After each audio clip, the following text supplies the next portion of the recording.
Salve, salve, galera! Mais um TrackCast na área, dessa vez com a corrida eleitoral começando aqui em Americana. E para começar esse primeiro passo, a Strike, óbvio que não ia ficar de fora, a gente trouxe o pré-candidato, Matheus Lirani. Obrigado aí dessa moral aí para nós, tá com a gente aí. Ô, Murilão, obrigado. A corrida eleitoral começa hoje, né? Hoje, dia 16 de agosto. E eu sinto muito lisonjeado pelo seu convite de vir aqui no StrikeCast. Ah, que da hora, velho. Trocar uma ideia disso aí, então, pô, tá começando, você começa a esquentar a cidade, começa aquele calor, aquela loucura que começa aí, né? Eu queria saber, pra gente começar a trocar uma ideia, antes de chegar como você começou, aquele papo que a galera acaba querendo saber também, eu fiquei sabendo de uma resenha que o pessoal me contou que você tem uma ONG. Isso, tem uma ONG. É do que essa ONG? Como que funciona isso aí? Como é que tá? Então, Murilão, é o seguinte, a ONG chama ONG Juventude Amiga. Ela é uma ONG que eu formei há 9 anos atrás, junto com a Beatriz Scarpellini. Nossa, bastante tempo. É uma amiga minha. A gente já faz ações sociais há desde 12 anos atrás. Sim. Mas a gente passou 3 anos ali fazendo de forma aleatória. E a gente falou, pô, vamos organizar isso para conseguir ajudar mais pessoas, fazer mais periódico. E aí a gente resolveu fundar a ONG Juventude Amiga. E esse nome, ele se deu porque a gente fez uma ONG de jovens. Então, a maioria não, né? Todas as pessoas que fazem parte hoje, elas têm menos de 30 anos. Agora não, agora já passou uns 9 anos aí, eu mesmo já tô com 32. Já passou um pouquinho, já passei um pouquinho no negócio, mas assim, quando a gente começou, a gente era um pouquinho mais jovem, né? Então, ali, ela começa num Natal, acho que 2012, né?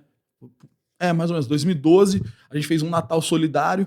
Naquele Natal solidário, a gente via que muitas instituições, muitas ONGs, elas iam e faziam, no Natal em si, ela levava uma comida para um morador de rua, mas ela deixava lá uma marmita, muitas vezes fazia uma oração e ia embora.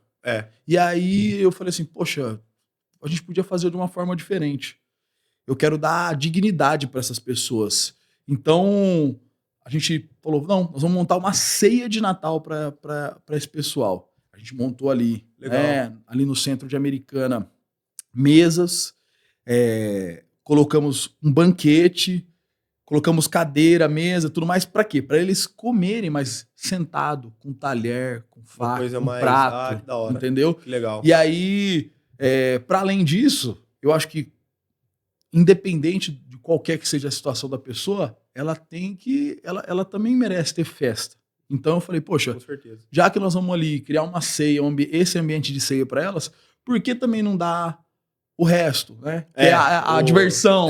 Então a gente levou uma galera para tocar lá. Que da hora. Então assim, teve a parte de entretenimento. Que legal. E a gente, assim, posso até ser julgado pelo que eu vou falar agora, mas a gente levou uns vinhos, aquela coisa um pouco, né? Pra dar aquela descontraída. Ninguém de ferro, né? Porque ninguém de ferro. O pessoal que tá ali, porra, assim, seria até meio hipócrita a gente falar assim, então hoje eu não vou dar. Pô, o cara muitas vezes é dependente do álcool ali, bebe todos os dias, e aí na data do Natal, que às vezes você pode fazer uma coisa diferente, você não pegar e não dar um vinho. Então, a gente fez dessa forma, posso sofrer até julgamentos por isso, mas essa é a verdade. Não, entendi. Então, a gente fez isso um ano, depois fizemos outro ano, e aí falei, poxa, mas acho que isso aqui é muito pouco. O Natal é um dia no ano, né? Os outros 365 dias no ano, as pessoas passam fome. As pessoas têm necessidades. Então a gente falou, não, essa atividade tem que continuar. Ela não pode ser dedicada só a um dia. E aí foi que surgiu a ONG Juventude Amiga, que é nesse espírito. A gente organizava, né, num passado recente, comida para o pessoal em situação de rua às quintas-feiras. Então a gente fazia os jantares, levava o pessoal na situação de rua. Às sextas-feiras a gente começou a fazer um café da manhã lá no Zincão, né? Para quem não conhece, é um ambiente da cidade que é periférico e é precária a situação, porque é uma favela, é a famosa favela, porque tem barraco de madeira, porque tem precariedade em serviços básicos como a água, né? Para vocês terem uma ideia, eu estava, acho que talvez há 2 semanas atrás, fazendo uma visita lá, andando por aquela região. eles têm um encanamento que desce, assim, de água. E aí, se dá problema em uma casa, suponhamos que dá um problema numa casa lá em cima, todo o resto fica sem água.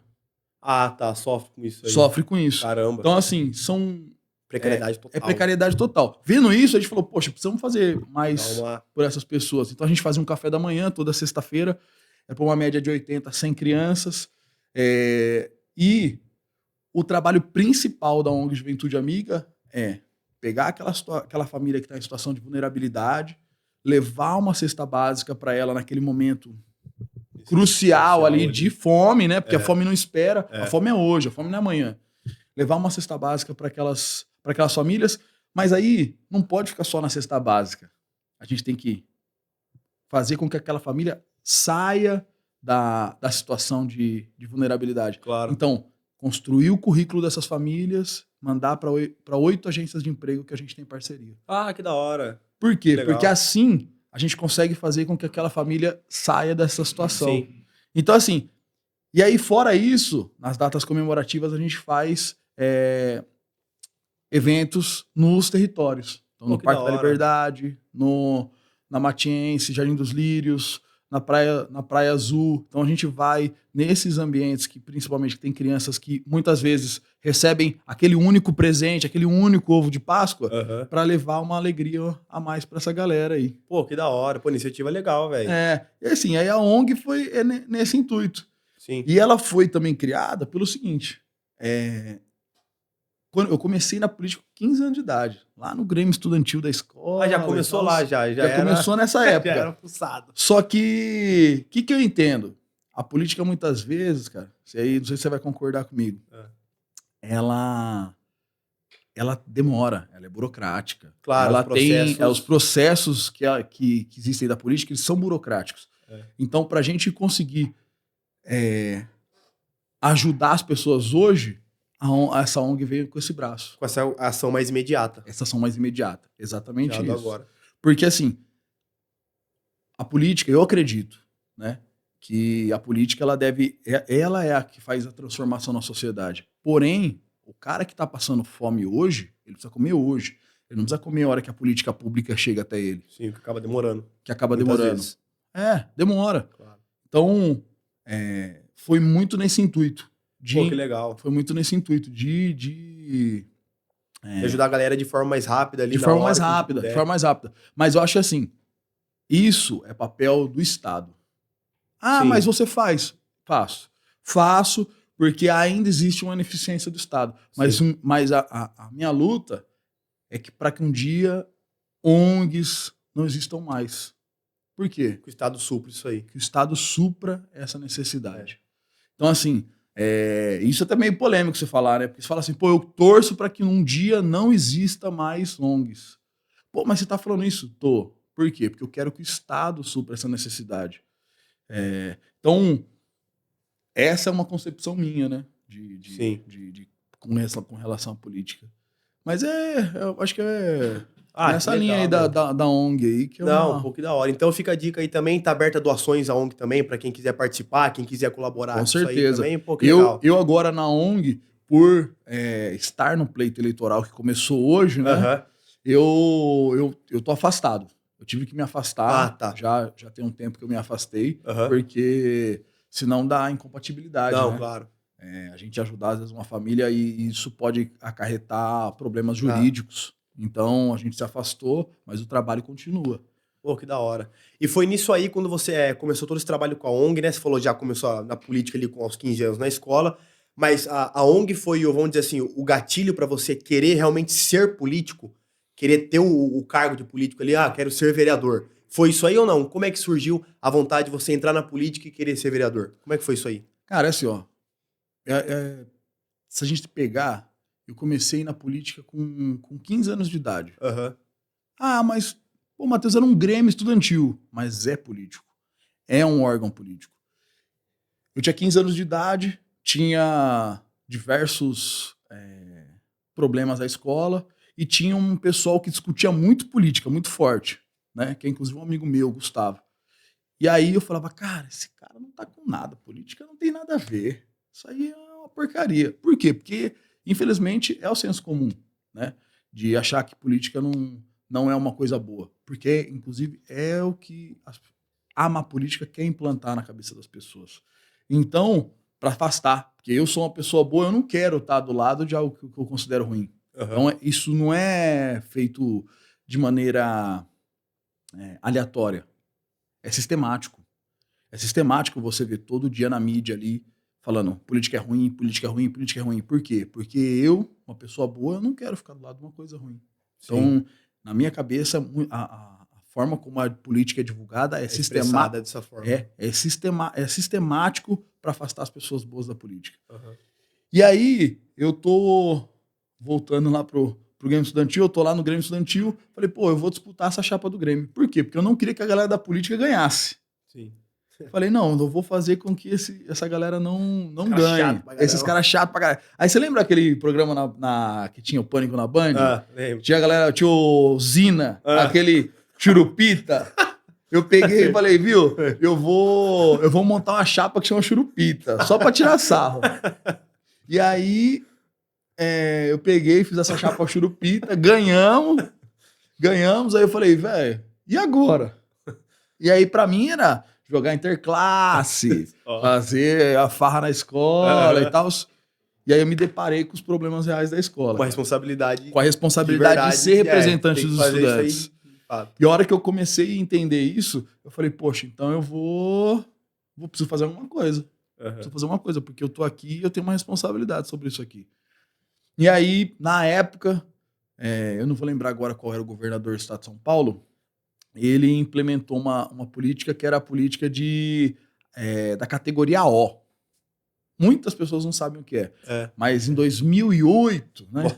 2008, implementaram uma categoria no estado de São Paulo para os professores, que era a categoria O.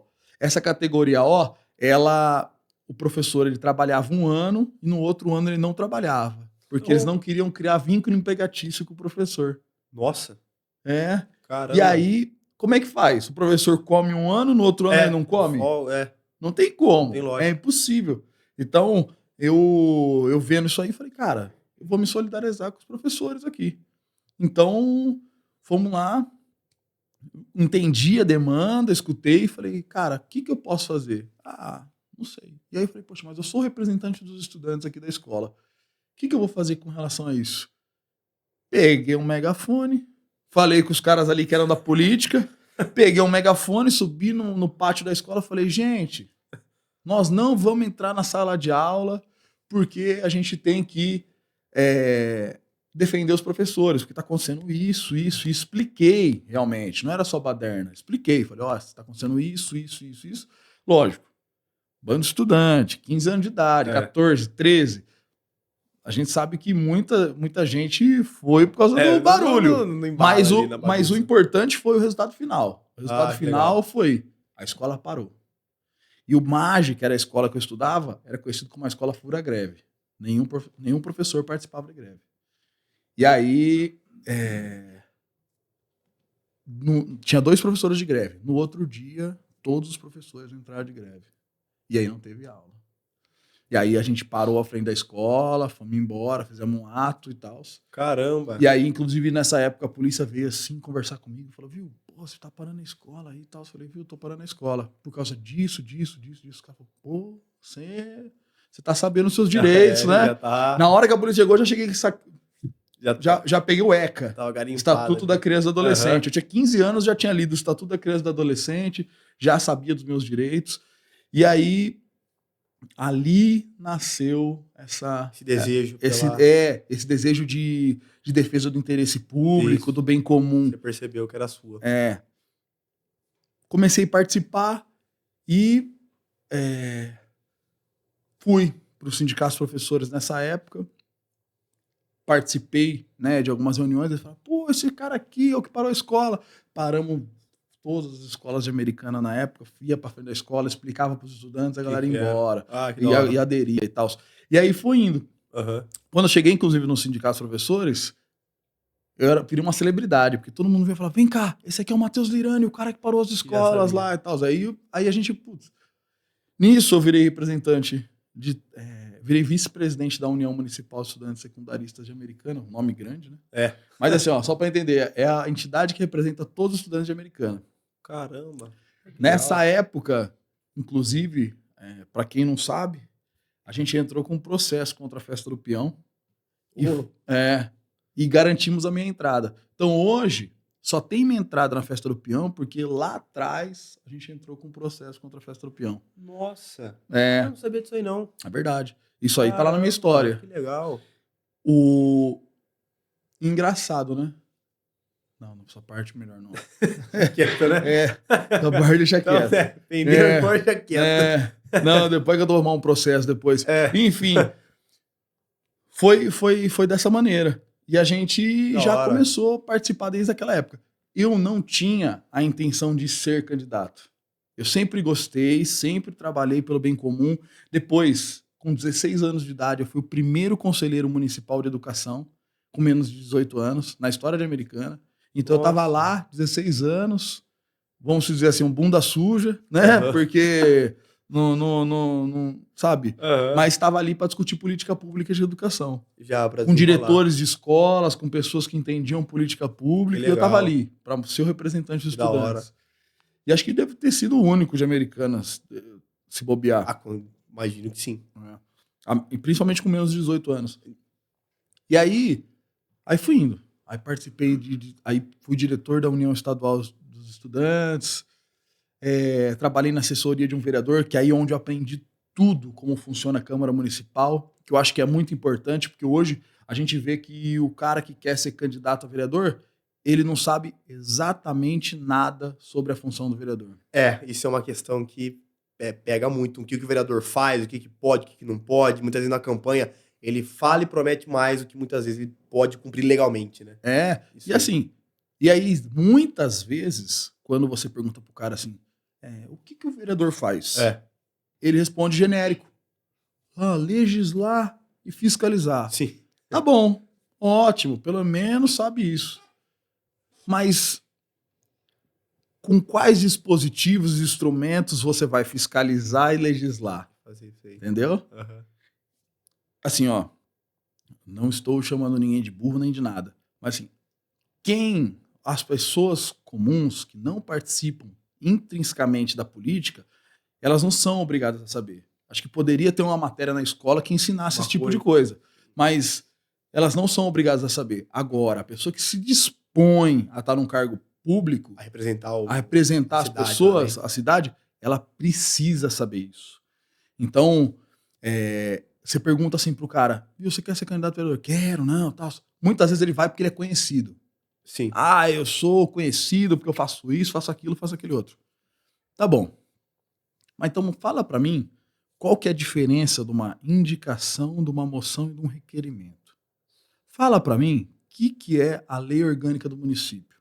Fala pra mim o que é a lei de diretrizes orçamentárias. Fala pra mim o que é um decreto legislativo. Fala para mim o que é um projeto de lei. Fala para mim o que são as comissões. Não sabe. Não sabe. Não tem noção. Isso eu falo com tranquilidade porque a gente conhece tudo. Porque eu trabalhei lá dentro, do balcão para dentro. A gente sabe quais são os dispositivos. Não vou ser um vereador que as pessoas os mais velhos de casa vão me tapear. Porque eu sei o funcionamento. Eu sei o que é o regimento interno da casa, como funciona, quando você fala, quando você deixa de falar, o que é uma SEI. Só para você ter uma noção, essa foi a única legislatura de Americana que não abriu uma SEI. Então, assim, para você entender o que é a abertura de uma SEI.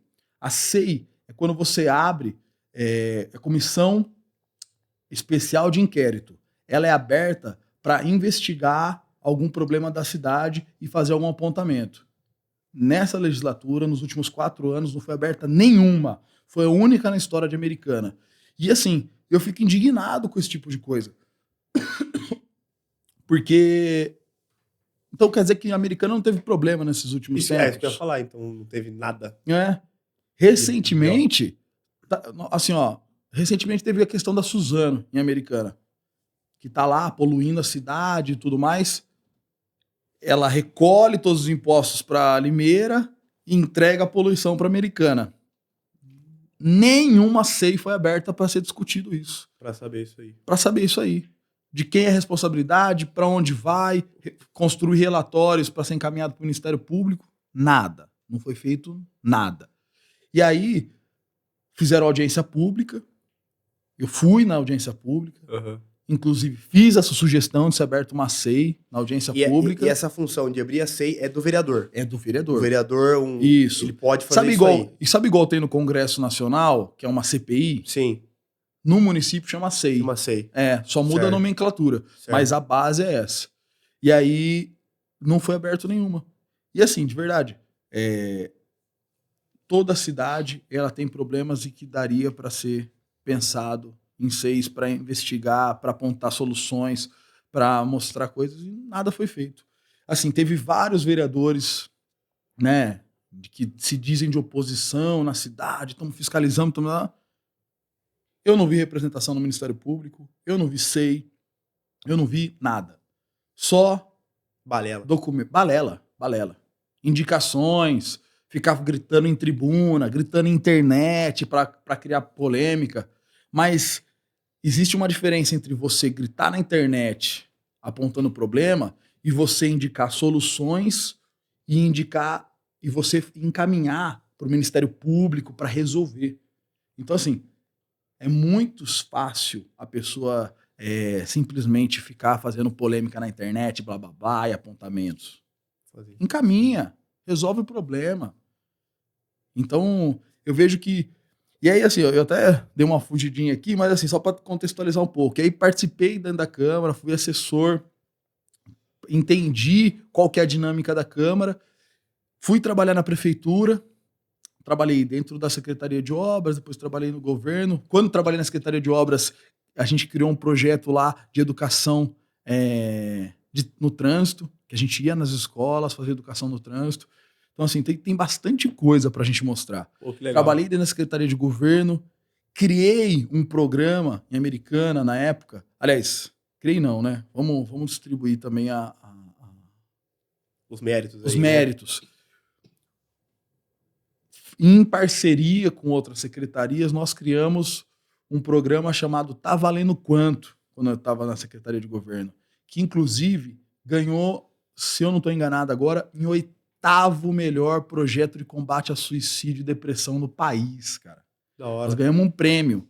Por quê? A gente fazia esse projeto que era para ir até as escolas e falar sobre saúde mental.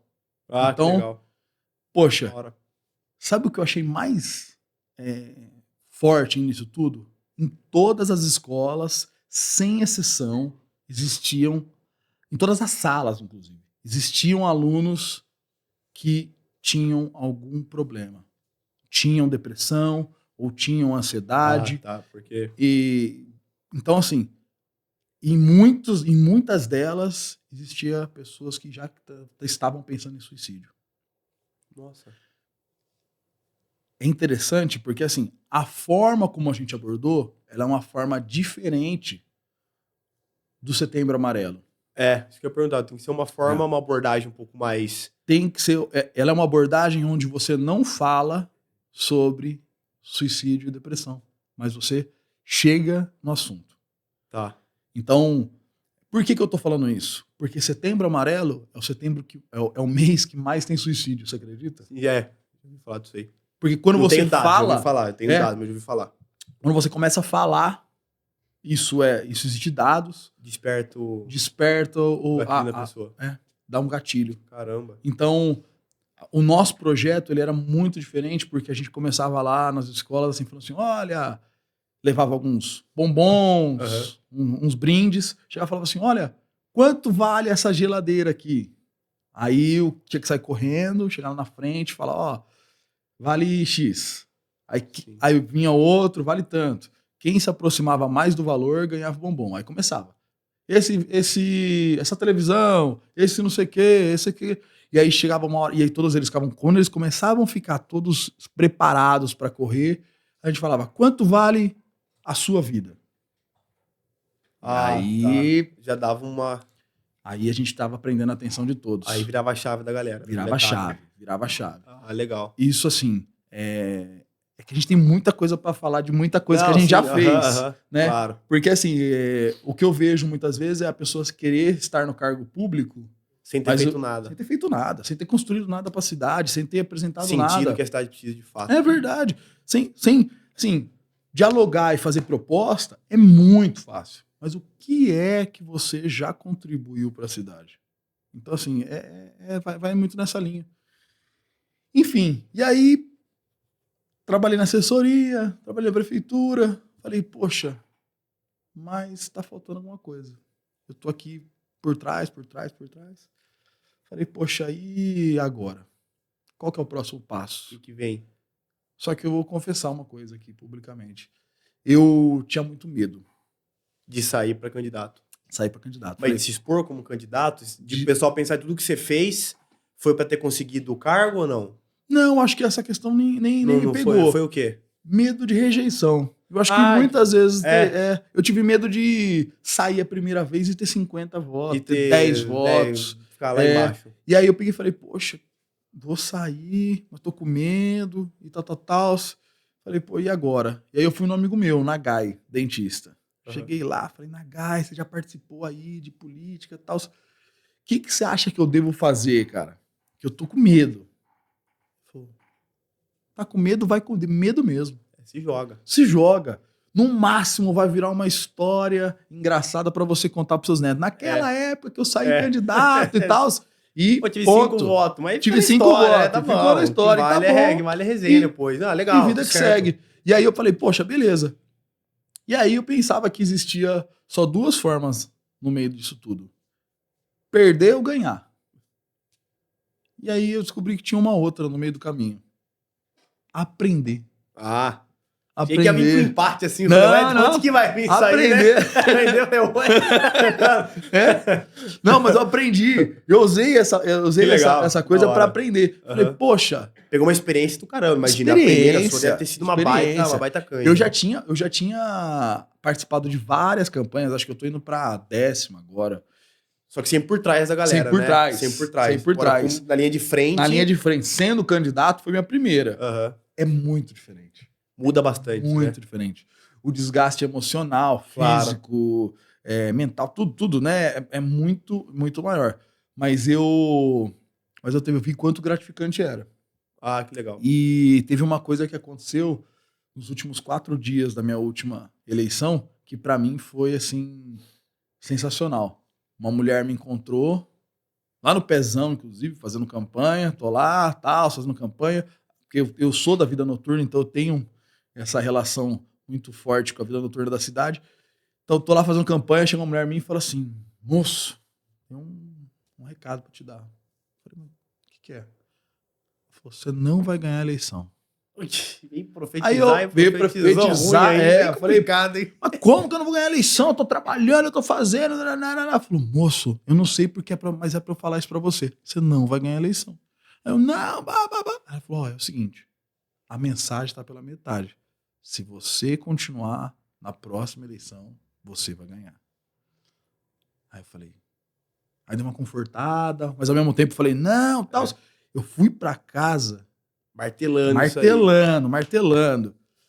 E aí, a hora que saiu o resultado da última eleição, que apareceu lá, 596 votos, primeiro do partido, e apareceu do lado, não eleito. Nossa. Na hora veio o rosto dessa mulher na minha frente. Eu falei, cara, ela me avisou. Mas só um parênteses, mas o resultado que você teve foi satisfatório pra você na época? Era o que você tava almejando, essa fase? Assim? Eu acho que eu tava esperando um pouquinho mais. Mas nada muito além disso. Entendi. Assim. Pô, não, legal. Nada muito além disso. E assim, aí eu olhei e falei, poxa, foi legal. E uma das coisas mais legais que eu achei foi porque a cidade tem 59 escolas de votação, né? E eu tive voto em 57. Então eu tive voto na cidade inteira. Na cidade inteira. Em todo canto teve voto. Todo canto teve voto. Que da hora. A escola que eu tive mais voto, eu tive 20. Por quê? Porque foi muito espalhado. Ficou bem espalhado. Foi bem espalhado na cidade. E aí eu falei, poxa, que legal, cara. Então quer dizer que a gente é conhecido na cidade. Com certeza, sabe quem que é. Talvez menos do que deveria, mas é. Sim. Mas já é um começo, né? Já foi e essa foi a eleição que mais teve candidato na história americana também. Teve 600. 600 candidatos? 600 candidatos. Era candidato, tinha mais candidato que gente na cidade. Nossa. Isso mesmo. Velho. Caramba, Mais candidato cara. que gente. Essa daqui já é diferente. Eu acho que, se eu não tô enganado, tem 240 ou 260 candidatos. Nossa. É muito menos. Em contrapartida, precisa de mais votos para ser Mais eleito. votos pra ser eleito, né? Já fica mais acirrado. Sim. Diminui de um lado, aumenta do outro. É. Mas eu... E aí, passando por tudo isso, Nagai falou pra mim, meter a cara tal, eu saí de lá determinado a ser candidato. Falei, cara, vou ser candidato. Eu acho que, no máximo, eu vou aprender aí. E aí, meti a cara. Fiz um trabalho que eu acho que foi razoável perante as condições que eu tinha naquele momento. Pra você ter uma ideia, eu só tive papel e só. Não tive ajuda nenhuma. De partido, de pessoa. Zero. Sim. Era um tio que dava R$50 pra botar gasolina. Era um amigo que dava 30 ali só pra botar gasolina também. E aí foi indo dessa forma. Ninguém estendeu a mão, ninguém deu um braço pra você, nada. Nada. E aí, inclusive, eu fiquei 12 dias em casa porque eu não tinha dinheiro pra pôr gasolina no carro. Uhum. Então a campanha era 45. 12 eu fiquei em casa porque eu não tinha dinheiro pra pôr gasolina no carro. Era campanha de WhatsApp. Uhum. Perdi 9 quilos durante a eleição porque eu não tinha nem dinheiro pra comer na rua. E aí fiz daquela forma que deu. Fiz da forma que deu. E deu o resultado que deu. Então, assim, acho que foi muito positivo. Com certeza. Foi muito positivo. E... Pô, que legal, meu. a gente tem uma bagagem. Tem uma historinha. Uma bagagem. E, assim, teve muita coisa que aconteceu, né? Eu discuti política em mais de 10 estados do Brasil. Participei de diversos encontros importantes da política para debater. Organizei a maior manifestação da história de Americana em 2013, com 20 mil pessoas na rua. Então, assim, eu não caí de gaiato. Não sou aventureiro. Rapaz, política acho que nasceu pra isso mesmo, né? Não. Isso, mas apesar da minha mãe não gostar quando eu tinha 15 anos, sabia? Uhum. Ela era totalmente contra. Era contra. Totalmente contra. E hoje, na minha última campanha, ela foi a minha única apoiadora. Ela foi a única que pegou na minha mão e falou, vamos. Lógico, a gente não tô, pelo amor de Deus. Teve pessoas que me ajudaram, mas a forma, quem me abraçou, que me levou... Mãe também, né? Foi minha mãe, só. Sim. Entendeu? Então, assim, hoje não. Hoje nós temos um grupo de pessoas que acreditam no projeto, acreditam no propósito. Que legal. E eu acredito, assim, vou até medo de falar errado. Mas, assim, eu tenho um propósito na minha vida. E eu vejo que... Vou contar uma história bíblica. Moisés, ele tinha um propósito. Ele tinha um propósito que era resgatar os hebreus do deserto, né? Da onde eles estavam escravizados. E aí ele ia ter que passar pelo deserto. Só que era o seguinte, Moisés, ele tinha um propósito que era um propósito enviado de Deus. Porém, Moisés, a maioria das pessoas não sabe, mas ele tinha um problema na fala. Dizem que ele era gago, alguns dizem que ele era fanho, enfim. Mas ele tinha esse problema na fala. Só que ele tinha um propósito com ele, que era o propósito de Deus, de resgatar aquelas pessoas. E aí, ele falou, poxa, mas como que eu vou cumprir esse propósito? Como é que eu vou convencer essas pessoas a virem comigo? E aí, ele, vendo isso, pensou, poxa, eu preciso arrumar mais pessoas que tenham o mesmo propósito que eu. Então, ele tinha o irmão dele, que era Arão, e que tinha o dom da fala. Então, quem convenceu a multidão foi Arão, porque o Arão tinha o dom da fala. Só que eles tinham o mesmo propósito. E eu acredito muito nisso. Às vezes a gente tem um propósito de Deus, mas que a gente precisa de mais pessoas para alcançar o propósito.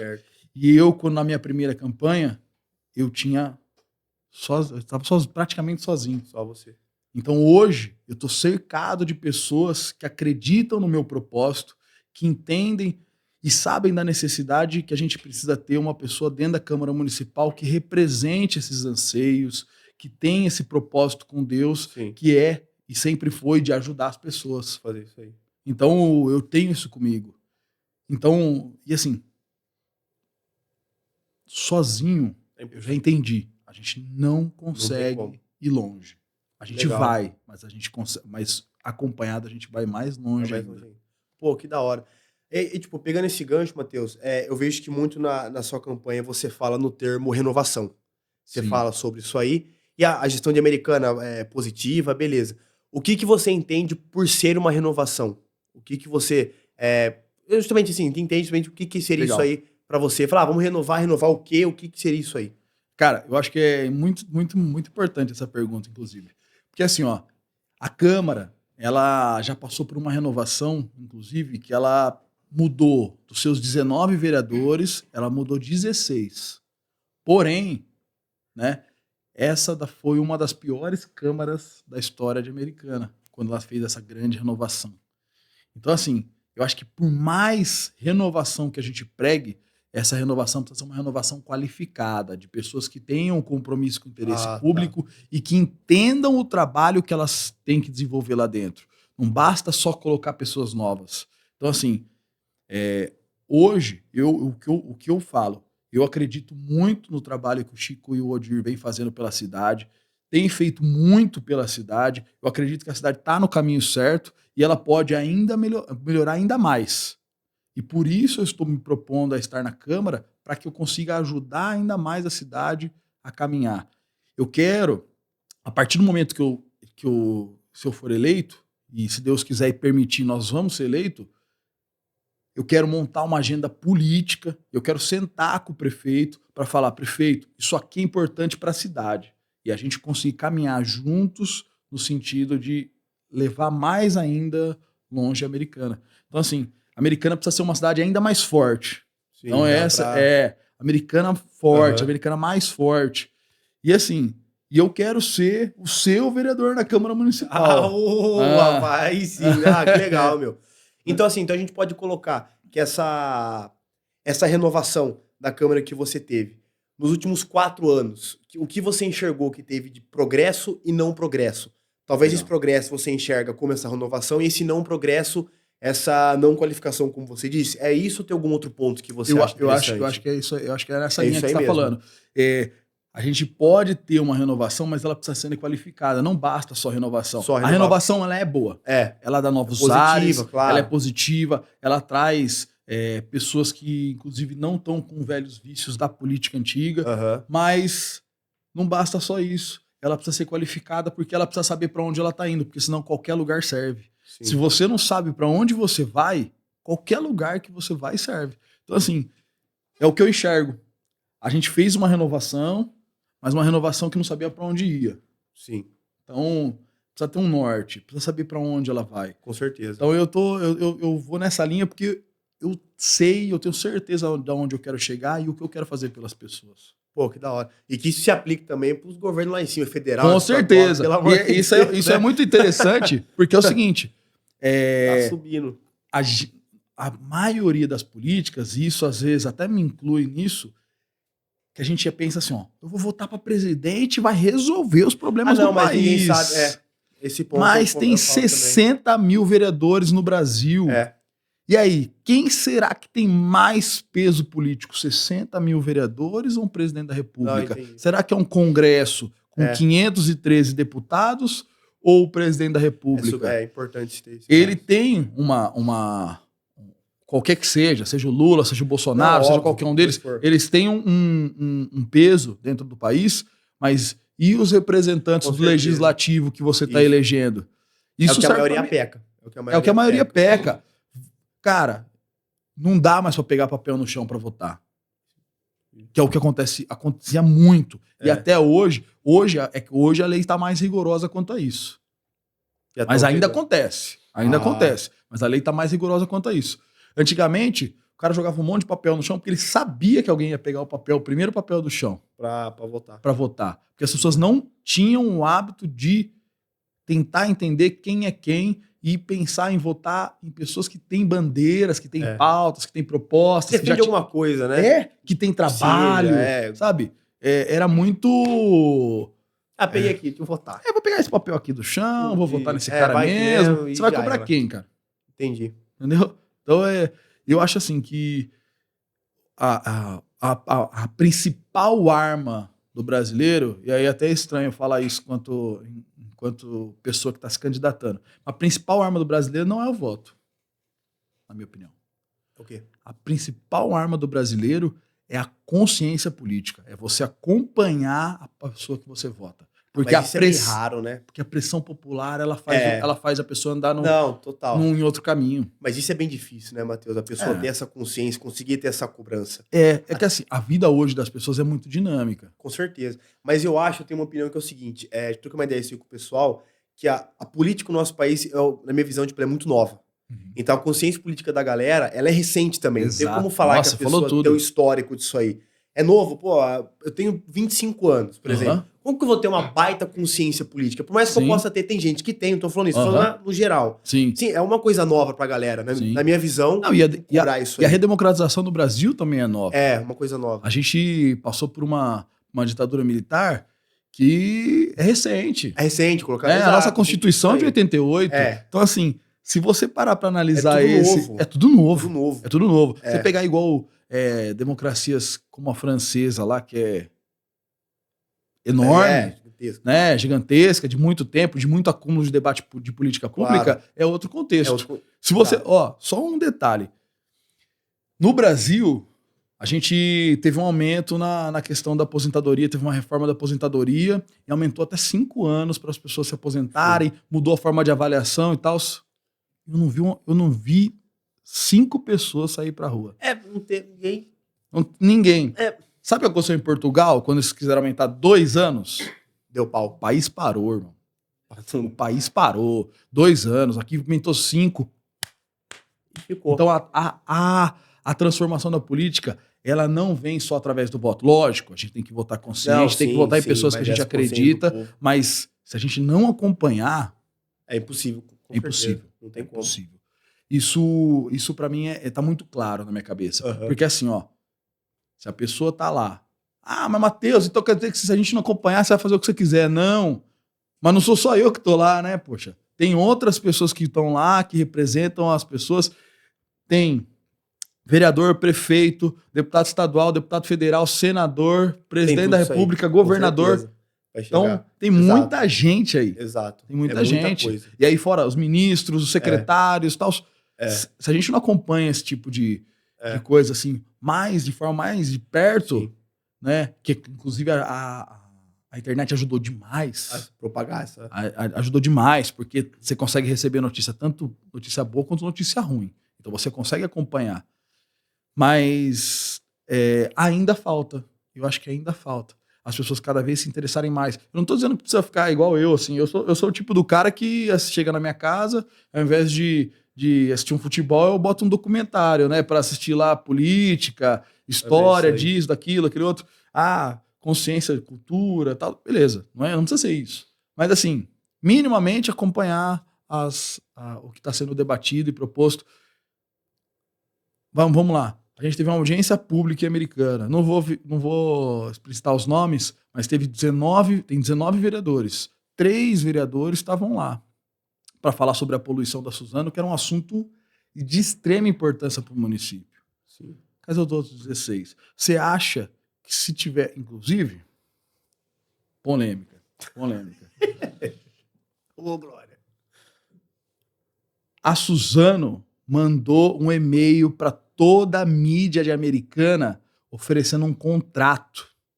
No dia da audiência pública, 10 da manhã, ela mandou um e-mail para toda a mídia americana não estar presente. Na realidade, falei errado. Ele mandou um e-mail para a mídia americana para fazer um contrato de propaganda da Suzano durante 12 meses.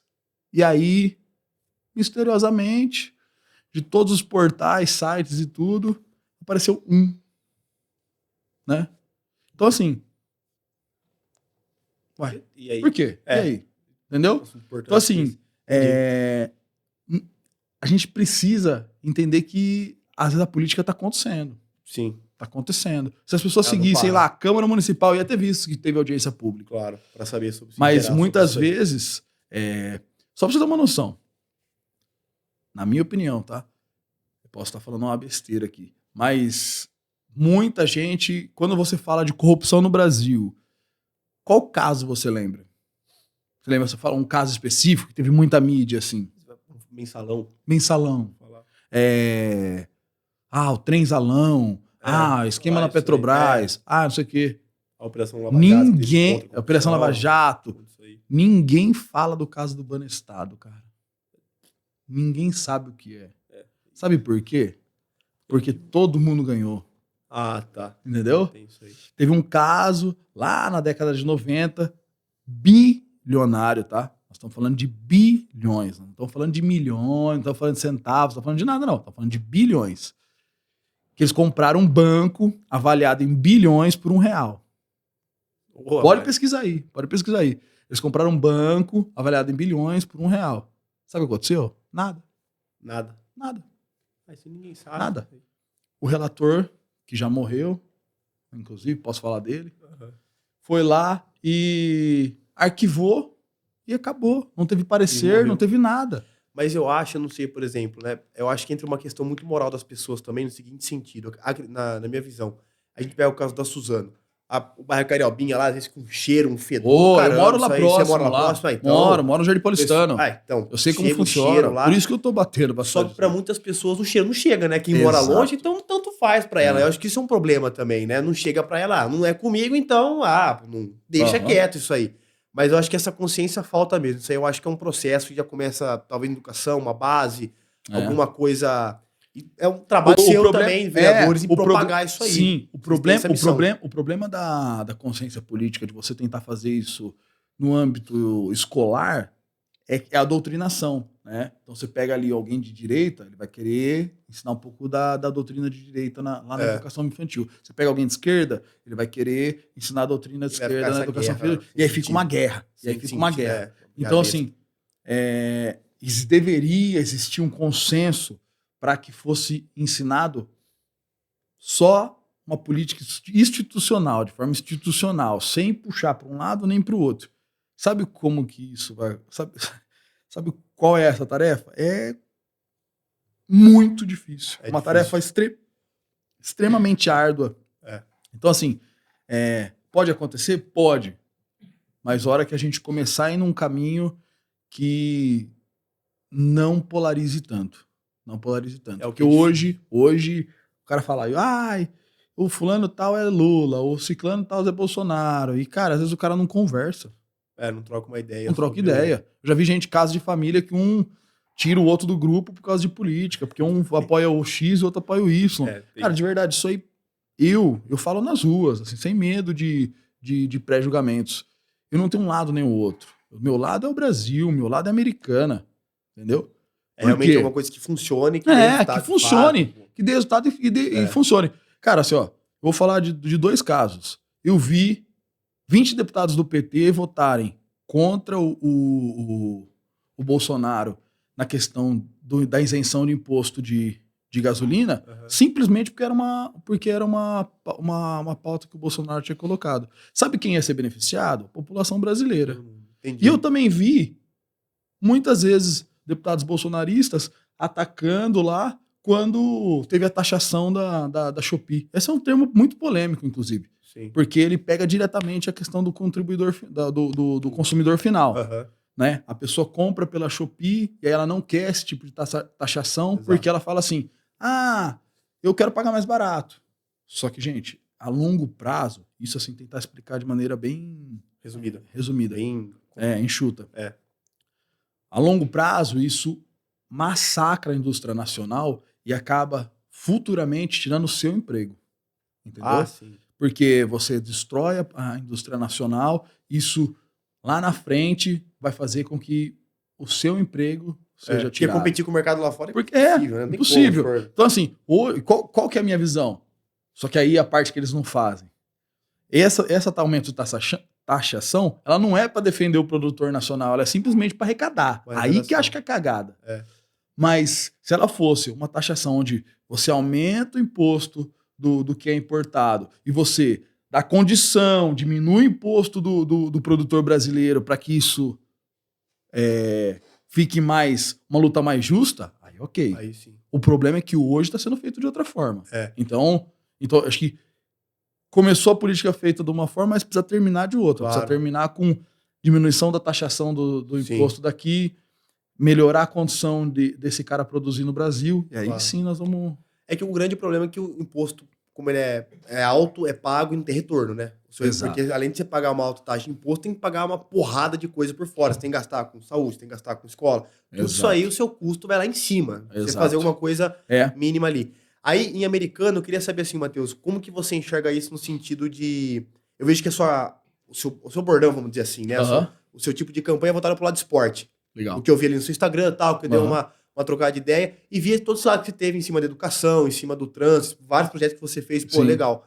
E como você enxerga esse retorno aqui americana e o que você melhoraria? Você vê que o esporte tá bom? Como que são as outras modalidades, além do futebol, vamos falar também, que é o principal na cidade, né? Sim, Eu jogo aí, a gente vê isso aí que é o mais forte. Como que você enxerga isso aqui americano e o que você melhoraria nisso aí? Olha, eu vejo com bons olhos, inclusive na oportunidade que o Márcio Leal era secretário de esportes, ele conseguiu retomar muita coisa boa que tinha em Americana. Legal. Né? E isso fortaleceu ainda mais.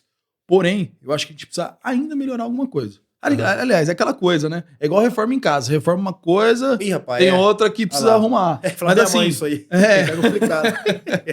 Mas assim, dentro da área do esporte, eu acredito que a Americana tem avançado e avança cada vez mais. Aos meus olhos também enxergo isso aí. Agora, sempre pode melhorar alguma coisa. Hoje eu tenho uma bandeira muito forte que é daqueles esportes que não são olímpicos e não disputam regionais. Que é um jiu-jitsu, uma capoeira, um braço de ferro, um fisiculturismo. Legal. Sabe? Então, expandir isso aí pra molecada, pra população. Nós temos que pegar esses esportes e também colocar na agenda do dia da prefeitura, do governo do estado, do governo federal. Porque eu vejo que eles estão à margem. Sim, já é difícil, lógico, já é difícil ter uma ajuda para todos os esportes. Eu entendo isso, eu apoio que tem que investir. Inclusive, existe um dado da OMS que fala que a cada $1 investido em esporte, você economiza 3 em saúde no futuro. Então, isso é muito legal. Agora, é difícil. Você tem que convencer o poder público, você tem que fazer essa defesa e colocar isso na ordem do dia. E isso é uma bandeira que eu carrego comigo. Por quê? Porque eu já sou atleta. Já é atleta. De outra modalidade, de fisiculturismo, que é um outro esporte, mas eu venho dessa tradição. Agora eu tô um pouquinho meio fora de forma aqui. Felipe Franco também falou isso aí.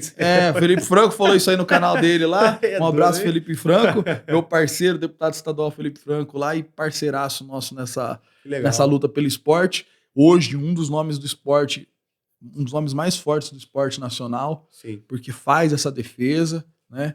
E tem ajudado, inclusive, agora ele está com um projeto que chama Milhas Solidárias, onde empresas podem doar suas milhas para pessoas do esporte. Então, por exemplo, o cara que vai competir aqui lá no Amapá ou lá na Bahia, o empresário pode doar essas milhas e o governo usar essa milha para comprar uma passagem para o cara competir.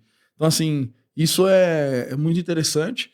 E, assim, a gente viu casos assim, sensacionais, que é da Beatriz lá, que ganhou ouro no judô.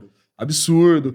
Isso aí tem que cada vez crescer mais. Com certeza. Tem que crescer mais. A Rebeca da ginástica também foi, nossa, sensacional. E essa galera, muitas vezes, principalmente no começo, agora acho que vai mudar, né? Para esses que ganharam, vai mudar algumas coisas. Mas tem uma galera que não tem. É uma galera que treina. Eu tô vendo, eu vi agora experiências, aliás, eu vi alguns vídeos onde o menininho pulando lá de bambu, lá no Nordeste. Você viu? Da terra lá. Cara, eu vi aquilo ali e me deu dó, cara. Isso aí mesmo. Só que essas coisas eu acho que é positivo também, porque o esporte, nesse sentido, ele ensina muita coisa, né?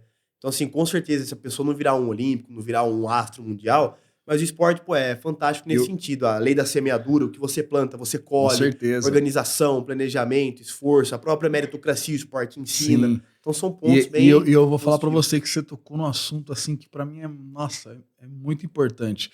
Pelo seguinte, o esporte, além de tudo aí que você falou, a questão da saúde mental, a saúde física, a questão da disciplina e tudo isso, ele tem um poder que para mim é o poder do esporte mais forte, que é o poder do não. Você deve saber. Tem isso aí mesmo. O poder do não. Por quê? É. Porque aquela criança que pratica esporte desde cedo, quando ela recebe um não numa competição, um Nossa. não numa... Um treinador. Um não de alguma coisa, de não passou num teste, ou qualquer coisa, aquilo ali forma ela para os nãos do futuro. Rapaz do céu. Ela forma a pessoa para os nãos do futuro, para que ela não... Para que a hora que ela receber um não de uma namorada, de um emprego, de uma faculdade, ela não desenvolva uma depressão, uma ansiedade, Claro. ou até pense em cometer o suicídio. Claro. Então, assim, esse não, por muitas vezes, para quem é pai, mãe, que tem, né, seu pequenininho ali, sente e fala, pô, perdeu e tal. Mas é muito importante para a formação dessa criança. Sim. No futuro, esse não, ele vai agradecer. Vai falar, poxa, agora eu sei lidar com alguns problemas da vida. Então, para mim, a maior coisa que o esporte pode ensinar é a questão do não. Certeza. Então, isso aí para mim é sensacional. E eu acho que eu torço para que a gente tenha cada vez mais crianças praticando esporte, que é o futuro incentivando. Aqui, americana, a sociedade. Com certeza. Para mim é sensacional. E eu vejo qualquer iniciativa que tenha em relação ao esporte é uma iniciativa que eu apoio, porque eu acredito que o esporte é transformador na vida das pessoas, cara. Não, quando eu recebia não, meu pai só dava risada, né? Falou, foi uma merda mesmo, né? Vai receber não, aí é foda, pô, me queimava, né? Aí hoje não tem como ir na bala mais o homem, não, né? Já era. Pô, aí esquece, não, mas né? Essa é a parte legal do negócio. Você recebe aquele não lá, você fica, puta merda, tal, mas depois isso é bom, velho. É bom, não. Depois certeza. É bom. Isso aí, vixe, eu vejo isso a experiência igualável. Com certeza. Eu acredito muito nisso e acho que cada vez mais a gente tem que incentivar as crianças ao esporte. Certeza. Pô, isso aí acho que é a base de uma política para tudo que tenha sucesso. Sim, com certeza. Pô, mas é isso, Matheusão. Acho que a resenha foi brabo pra caramba, cara. Massa. Obrigado por ter vindo aí com a gente. Acho que você tem um futuro brilhante aí dentro da política. Obrigado mesmo. Tudo certo aí pra você, cara. Valeu mesmo. Top, legal mesmo. Obrigado aqui pelo convite. Fiquei muito feliz aqui de estar participando do Strikecast. Você põe em prática o que você prometeu aqui, hein? E com certeza. Põe em prática aí. Com certeza. Nós vamos colocar em prática, porque assim, eu não tô fazendo qualquer tipo de promessa. Eu estou mostrando o trabalho que eu já venho desempenhando e o que nós queremos fazer ainda mais para a cidade. Então, o meu compromisso é esse, é com o interesse público, é com o bem-estar social e nós vamos estar lá. Se legal. Deus quiser e permitir, vamos chegar lá. Vou fazer um pedido de voto aqui, ó. Vou ficar à vontade aí, manda bala. Para você que ainda não conhece o nosso trabalho, nos acompanha na rede social, é @MatheusLirani. E no dia 6 de outubro, vote 20.123. É isso aí. Aí, pra cima. Fechou. E, Murilão, obrigado pelo esse convite aí. Tamo junto, viu? Na próxima aí, tamo junto. Valeu, obrigado. Fechou? Valeu. Valeu.